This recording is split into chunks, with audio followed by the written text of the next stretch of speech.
Saya rasa semua orang nak rasa mencintai dan dicintai orang lain. Yelah, kadang-kadang macam kita go through satu relationship dengan orang yang kita rasa dia nak sayang kita. Kita pun rasa nak invest kita punya emosi, nak sayang dia. Tapi ada yang mana Allah tidak rezekikan pada waktu itu untuk kita sama-sama together. Maksudnya hubungan tu tak menjadi. Kita dah cuba tolerate, bekerjasama, tapi wavelength tu tak sama. Contohnya hubungan tu tak jadi dan kita rasa kecewa. Sebab apa?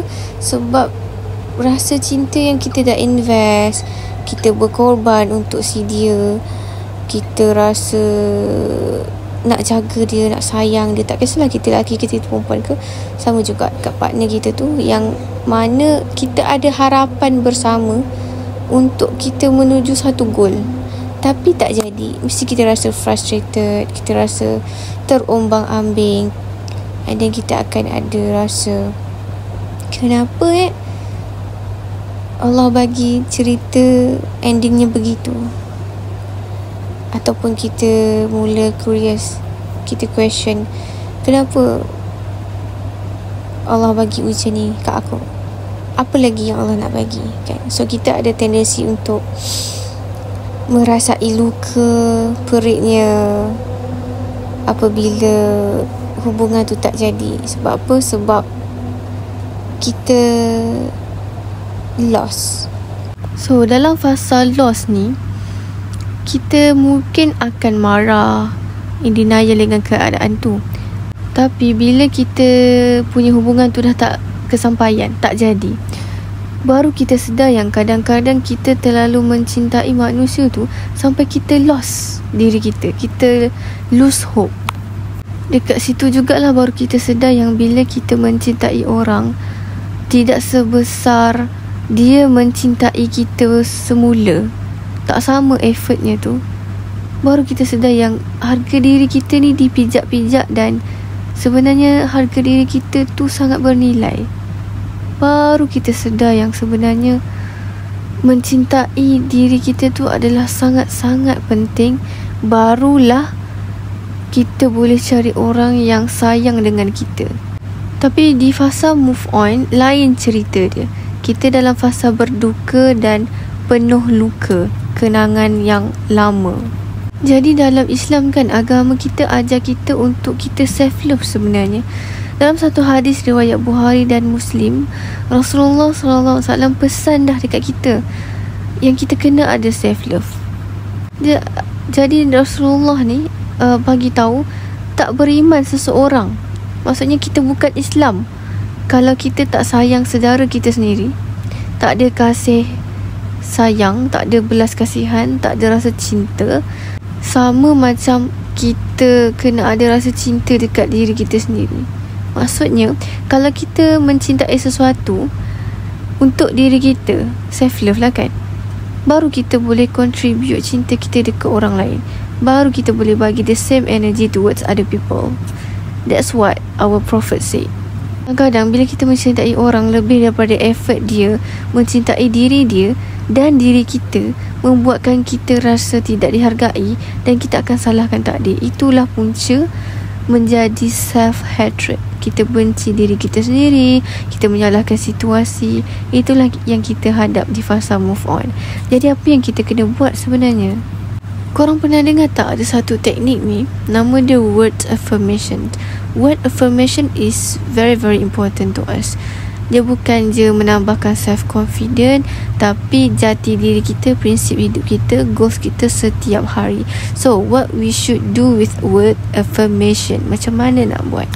Dalam psikologi kita belajar bahawa word affirmation ni adalah kata-kata penguat ataupun daya tahan yang positif yang kita cakap dekat diri kita. Ataupun dalam bahasa yang lebih ringan dan mudah adalah positive self-talk. Setiap pagi bangun je, cakap benda yang positif dulu dekat diri kita. So kalau orang Islam, kita ada satu sikap kita add on. Kalau kita buat baik dekat diri kita atau orang lain, tambah kita buat baik dekat Allah. Maksudnya positive self-talk kita tu dekat diri kita. Kemudian kita cakap dengan Allah SWT. Kalau dengan manusia kita rasa berat, kita rasa macam nak orang doakan kita ataupun nak tutup aib kita, kita masih boleh ada topeng tau. Tapi dengan Allah tak perlu pun. Allah ni maha mendengar, maha bijaksana, maha mengetahui. Jadi Allah tahu gundah gulananya hati kita, susahnya, beratnya hati kita yang kita tanggung perasaan sukar tu sekarang. So Allah dengar dan cuba untuk positive self-talk juga dengan Allah. Cakap je, confront je dengan Allah setiap hari. Itu adalah antara step pertama yang kita boleh buat, yang mana ia dekat dengan diri kita dulu. Tak perlu kita nak cari metod yang terlampau strategik sampai tahap kita sendiri tak boleh nak rasa produktif, rasa berat nak buat. Buat dengan sekecil-kecil perkara yang dekat dengan diri kita dulu. Puji diri sendiri, positifkan diri sendiri, cuba lihat situation tu dari perspektif yang berbeza. Kita kena cuba juga. Kedua adalah doa. Jaga balik hubungan kita dengan Allah. Bukan bermaksud Allah bagi ujian ni sebab Allah nak balas kejahatan ataupun dosa yang kita buat. Bukan. Tapi sebab Allah uji, tanda Allah sayang kita, Allah nak angkat darjat kita dan Allah mengingati kita. Sebab ada satu quote ni, dia cakap, when there's a test, there's a blessing. So blessing dalam Islam kita sebut khair, kebaikan, kesejahteraan, keredaan. Dan keredaan ni sifat dia ada unsur-unsur rahmat dan kasih sayang Allah SWT. So setiap ujian tu kita bukan dapat ujian, kita dapat rahmat, kita dapat kasih sayang. Kemudian Allah tarik balik ujian tu, yang mana kita dah dapat jawapan daripada ujian yang Allah nak bagi, tapi rahmat dan kasih sayang Allah tu kekal dekat kita. Itulah rezekinya menjadi seorang yang beragama Islam. So keep on doa, confess dengan Allah sedetail mungkin apa yang terbuku dekat hati tu. Dengan manusia ni belum tentu dia boleh faham, tapi dengan Allah, insya-Allah kita rasa lega, kita rasa didengari, kita rasa Allah bagi peluang dekat kita lagi untuk kita terus berkembang dan berkembang. Pernah tak kita terfikir kita boleh je layan baik orang lain, pujuk orang lain, berada di sisi orang lain bila dia orang jatuh? Tapi kenapa sukar untuk kita buat benda ni bila kita sendiri jatuh, bila kita sendiri down, bila kita sendiri dalam keadaan luka, sedih, kecewa? Kenapa tak nak meraihkan rasa yang ada dekat diri dan sembuh dengan diri sendiri? Kenapa? Ramai orang yang macam keliru. Macam mana nak sayang diri sendiri? Nak start dari mana? Okay, kalau macam saya prefer start dengan emosi, fizikal dan mental. 3 ni. Emosi contohnya, macam mana kita deal dengan emosi kita seharian. Adakah kita orang yang terlampau beremosi, ataupun adakah kita orang yang tak tunjuk emosi? Sebab agama kita ajar kita tentang balance, kestabilan. Jadi kita kena belajar macam mana nak salurkan emosi kita dengan cara yang betul, tak terbawa-bawa ataupun exaggerated. Malah kita boleh meluah dengan rasa lega, bukan rasa serba salah. Kedua tadi adalah fizikal. Cuba kita tengok fizikal kita. Adakah kita cepat burn out, cepat sakit kepala, ataupun kurang bersenam, tak cukup tidur sebab overthinking dan sebagainya? Kalau kita boleh nasihat ke orang, jangan lupa makan ubat, jangan lupa makan, tidur kena cukupkan rehat. Kalau tak cukup rehat, kita sendiri kena jaga diri kita juga. Bukan sebab kita terlalu independen, tapi itu adalah tanggungjawab dan amanah kita dekat badan kita sendiri. Itulah tanda-tanda Allah sayang kita dan cara kita hargai pemberian nikmat Allah iaitu badan dan jasad kita ni. Last but not least, mental kita. Macam mana nak jaga mental kita dan dapatkan self-love? Okay, first kita kena tahu isu kita yang kita lalui sekarang, ujian yang kita lalui sekarang tentang apa, topik besar dia apa. Kedua, circle kita. Adakah circle kita toksik?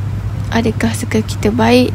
Adakah kita ada circle untuk kita refer bab agama, bab tauhid, bab ekonomi, bab financial, supaya kita ada input, info-info yang berkualiti untuk kita become a better person. My last words adalah kecewanya kita, sakitnya kita dengan ujian hati, perasaan dan manusia adalah sebab memang Allah nak angkat darjat kita. Sebab tu Allah uji. Sama macam surah Al-Baqarah ayat 155. Allah bagi tahu Allah akan uji bukan setakat kekurangan harta, kerosakan mungkin tanaman, ataupun ujian dari segi anak-anak, keluarga. Bukan setakat ujian duit, rezeki, tapi ujian dekat hati. Dalam perkataan anfusi, ujian jiwa, rasa gundah gulana, serba salah, sakit, kecewa, sedih, perit.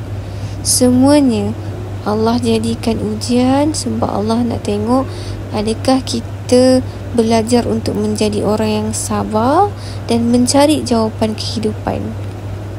Sebab dalam hujung ayat surah Al-Baqarah ayat 155 ni, Allah kata wa basyirus sabirin, gembiralah orang-orang yang sabar. Kenapa? Sebab orang yang sabar ganjaran dia banyak, dan untuk menjadi sabar adalah apabila kita ada daya tahan, resilient yang tinggi terhadap ujian-ujian yang Allah bagi.